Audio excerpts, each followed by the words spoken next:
నీకున్న రోగాన్ని ఎవడైనా ఈ లోకంలో బాగు చేస్తే ఇంత రోగానికి అంత డబ్బు తీసుకుంటాడు, అవునా కదా?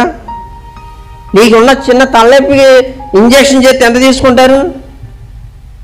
నీకున్న రోగాన్ని ఈ లోకంలో ఎవరైనా సరే బాగు చేస్తే డబ్బు ఆశిస్తారు. కానీ ఆయన నీ రోగాన్ని బాగు చేసింది నీ నుంచి డబ్బు ఆశించి కాదు, నువ్వు బాగుంటే చాలు అనుకుంటున్నాడు ఆయన. ప్రైజ్ లార్డ్, హల్లెలూయా. నయమాను వచ్చి అన్నాడు, డబ్బు తీసుకోయా, బంగారం తీసుకోయా, కానుకలు తీసుకుంటే నాకు ఒక్క రూపాయి కూడా వద్దు. నేను ఎందుకు స్వస్థపరిచాను తెలుసా? నువ్వు నెమ్మది లేకుండా ఇంట్లో ఎన్నో రోజులు పడుకున్నావు, ఇప్పుడు నేను నీకు నెమ్మది ఇస్తున్నా, ఇంటికి వెళ్ళమన్నాడు. దేవునికి స్తోత్రం. Praise lord.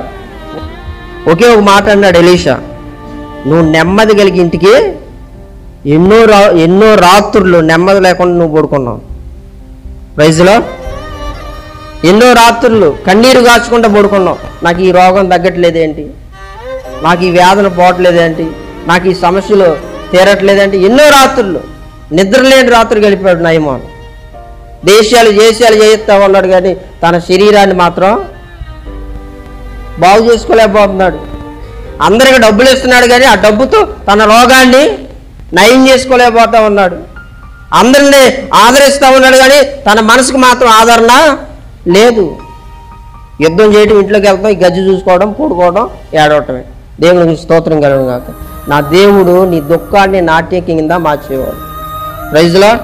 నీ దుఃఖాన్ని సంతోషం కింద మార్చేవాడు. Praise lord. నెమ్మది లేనటువంటి జీవితాలకు నెమ్మది ఇచ్చేవాడు. అంతేగాని నిన్ను ఏదో బాగు చేసి, నిన్నేదో ఆదరించి, నీకేదో మంచి మాటలు చెప్పి ఆయన నీ నుంచి ఏదో ఆశించేవాడు కాదు. నువ్వు బాగుంటే చూడాలనుకునేవాడు ఆయన. Praise lord.